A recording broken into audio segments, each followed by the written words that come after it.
We're here at UCLA on March 10th. It's 70 degrees, and we're about to hear from Mina, an impromptu speech.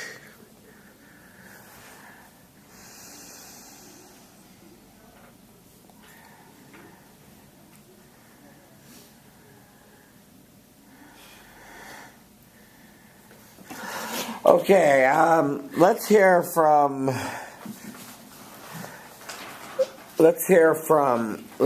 you do your magic on, okay, hurry in. Let's see you do your magic on quotation number 2. We cannot change anything until we accept it. Condemnation does not liberate it, it oppresses. And that's by Carl G. Jung. Alright, hi guys, I'm Mina, by the way. Hi Mina. Okay, so today I want to talk to you. Hi Mina. Hi. I want to talk to you about this quote by Carl G. Jung. And I'm going to actually start with you by saying this quote actually doesn't really make that much sense. And here's why I'm going to say it, okay? It's made up of 2 sentences, which were repeated, but I'll say it again. The first sentence being, we cannot change anything until we accept it. The second sentence being, condemnation does not liberate, it oppresses.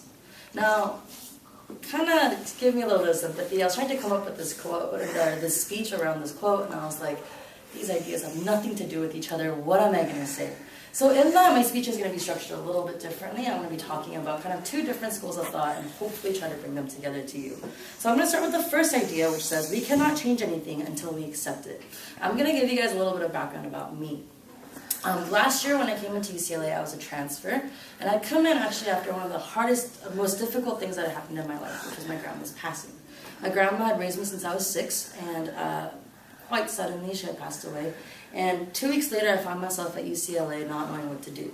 I think, it makes sense that I was a little bit depressed. I was emotional. I wasn't really sure what I was going to do.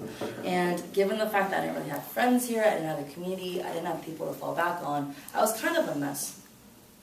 In that process, I was trying to deal with how can I grieve this loss. And in that, I realized something I needed to do was I had to change where I was at by accepting the fact of where I was at. Okay? So that's kind of where I'm going to go with it today. The second part of that quote, condemnation does not liberate it, it oppresses. I'm going to tell you guys a little bit about the things in my life where I felt condemned and how those things have not in any way liberated me, but in fact they have oppressed me and made me feel like I was lesser than. Alright, so the first reason why I say we cannot change anything until we accept it is the fact that, like I said, there's so many things that happen in this world that we can't really just sit there and go, okay, I'm going to think hard enough and voila, things are going to change. Life doesn't really work that way, right? Let's say I'm not doing well in this class. If I don't show up every week, don't do any of my assignments, don't prep for any of my speeches, I'm probably not going to do that well in this class. And I can't really expect to get an A. But let's say I start off this quarter kind of weak. I don't do very well in the course, but then I buckle down and I say, hey, I'm going to study, I'm going to read the Made to Stick book, I'm going to practice my speeches, I'm going to run through them, get an outline, email the professor, write my policy brief on the day that it's due. I'm probably going to do a little bit better than I would if I had gone the first course of that, right? And so that's the first reason why I say we cannot change anything until we accept it. We have to we have to accept the fact of where we are, prep with that, come to terms with that, and ultimately, that will lead us to change. The second thing that I'm going to talk about with this quote is the idea of condemnation does not liberate, it oppresses. So, I alluded to it in my intro, but I'm going to tell you guys, there's things about me where, of course, I know that I'm flawed. I'm not a perfect human being, right? And let me give you guys a couple of examples, right? I could be insecure in a lot of different things, including, let's say, physical appearances. Maybe I'm insecure about my weight. Maybe I'm insecure about how smart I am at UCLA, my grades. I could be insecure about my background. Different things I do or I don't have can have the power to affect me. So with this idea that I'm going with, kind of bear with me. I'm going to try to stretch this quote out so it applies to this idea. The first part of that quote, and that we cannot change anything until we accept it, all these insecurities I have to face it. If I just kind of barrel through life and ignore it, I'm not really going to get anywhere. It's not going to do me any good. So for me to accept these things and say, hey, this is where I'm at, but tomorrow I can be better, next year I can be somewhere else, and ultimately in the future, I'll be better off. That's the first step in me trying to change who I am and change who I become. Now the second part of that quote that I said, where it says, condemnation does not liberate it, it oppresses. I'm going to say, let's say my insecurity is about my weight or my physical appearance. Right? And then this guy named Bob comes down the street and he says something that's rude and he condemns me for the way that I look. That's not going to liberate me. Let's get real. I'm not going to stand there and say, hey, thank you so much for making me feel horrible about myself. As humans, we don't feel that way. Once he condemns me for what I am lacking or what I am not, then immediately I'm going to feel lesser than and ultimately feel oppressed. The third point I want to make to you today comes back to that last part of that quote. Condemnation does not liberate, it opposes. So, in that previous example, I talked about Bob. But I'm going to ask you to kind of role play a little bit and think of the times when you look down upon someone. We know Caitlin's a tennis player, and I'm going to pick on her a little bit. If she's the best tennis player in the world, and she goes to her teammates and say, you suck and I'm better than you, it's not going to make her any better of a player. It's not going to make her teammates like her anymore. It's not going to make themselves feel any better about themselves. In all these things, I'm trying to point to you that condemnation, whether you're the person that's giving out the condemnation, whether you're the person receiving the condemnation, it does no benefit. And ultimately, as Young was saying, it does not liberate anyone in any situation. In fact, it oppresses. So in all these things, I've brought to you this quote by this guy, and I'm trying to make sense of it. And I know it can be a little confusing, and I thank you guys for bearing with me. Right? But I'm going to repeat the quote one more time so you guys can wrap your heads around this quote, these two separate sentences that I hope ultimately come together to form one idea about the people that we should be and the people we should strive to be. All right? We cannot change anything until we accept it. Condemnation does not liberate, it oppresses. And so the reasons why I said this quote is true is that in circumstances where we can't help where we're at, in circumstances where we are not happy with ourselves, we have to accept it. This also applies to ourselves when we're talking about who we are. The conditions of who we are that we don't like, in order to change them, the first step is acceptance. I'm sure this is why anonymous groups borrow quotes like this, but I think it's true. We need to accept where we're at in order to change our behavior in our lives. And the third point that I brought to you today was that condemnation does not liberate. It oppresses. It is not a constructive tool. In fact, it's one that builds down. It destructs. It's a destructive tool. And so in all these things, I hope that you guys can, with me, try to understand this quote and see the ways that we should change ourselves to be better people. And so I come to you accepting the fact that I'm not the best speaker. I'm not the most prepared. I don't understand this quote the best. Hey, but I'm accepting it and changing it and trying to be better. Thank you. 7:05. Thank you, Mina. Okay, we're here.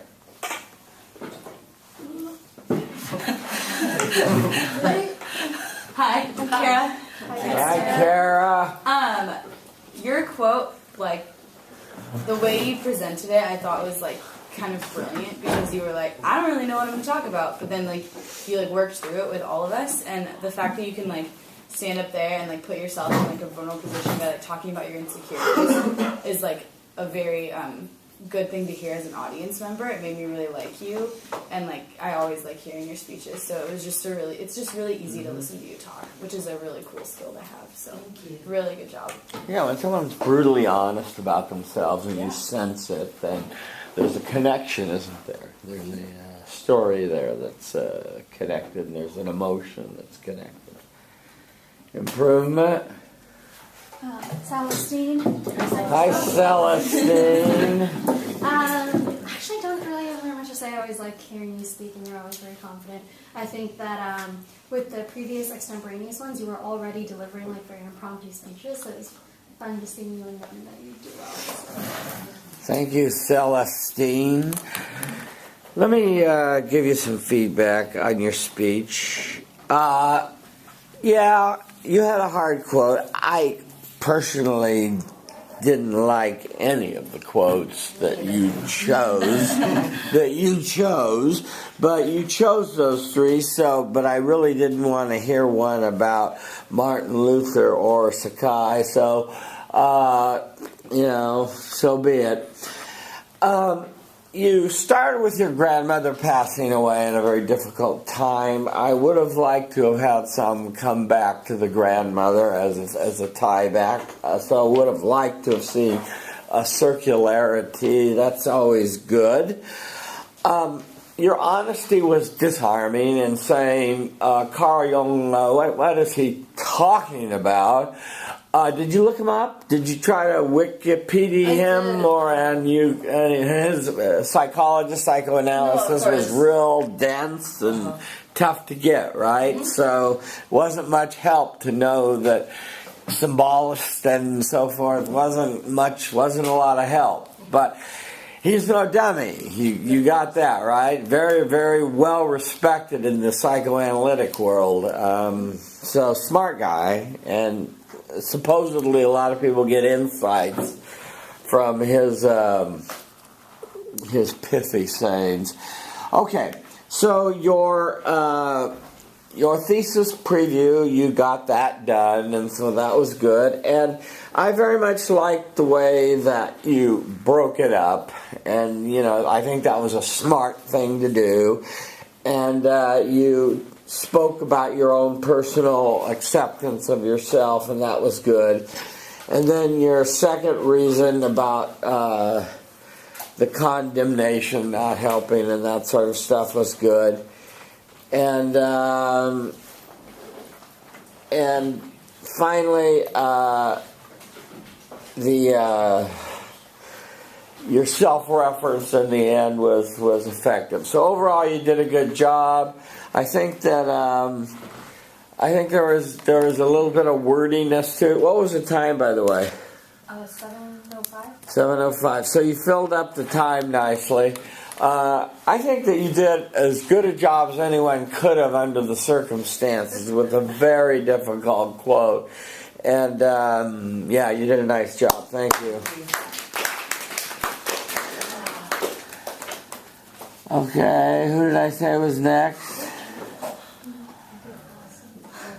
Hagap.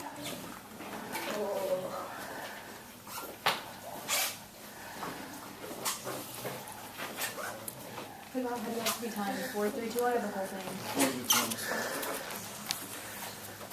Okay, are you on here? Yeah, there you are.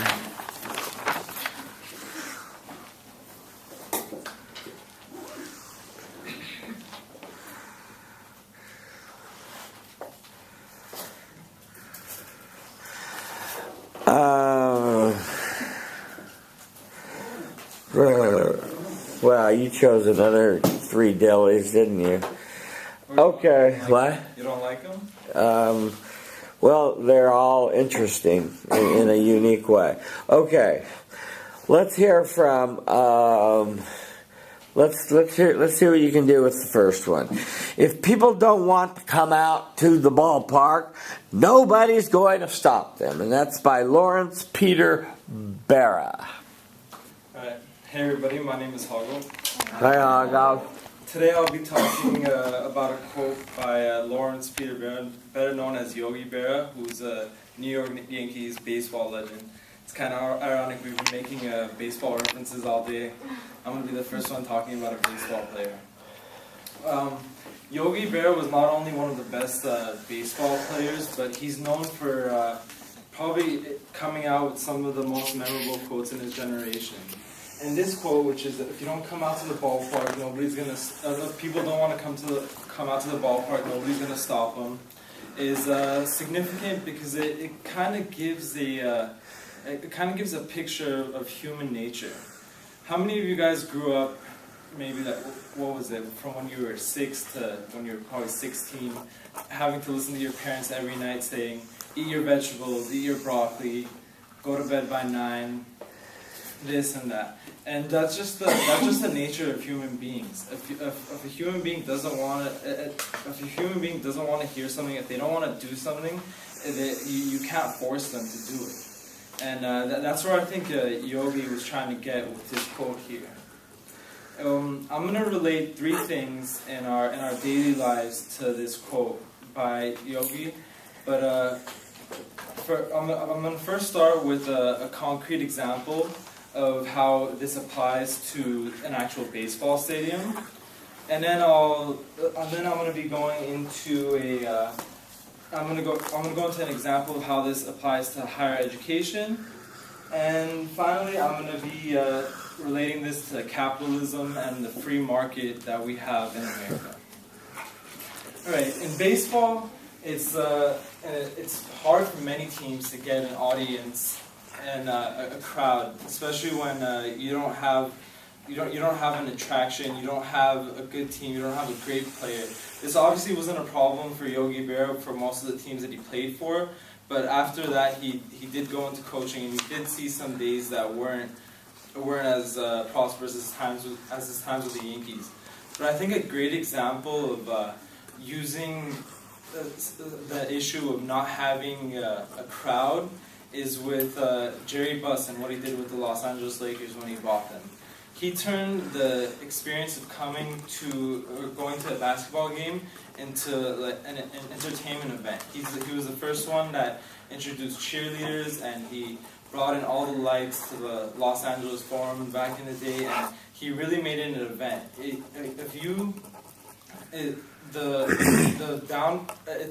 It's tough for teams to not have an audience, but that forces innovation, and innovation is a great thing for our society. All right, with higher education, I'm sure all of us here today we're at UCLA, which is a premier university in the world. But across the globe, people they aren't afforded the same opportunities as us, and some people want an education and aren't given an opportunity. Some people have the opportunity to have an education but do not want it, and this is where this quote comes into play. You know, your parents are always going to tell you, go to college, get good grades in high school. You have to get a degree so you get a good job. Go be a lawyer, or a doctor.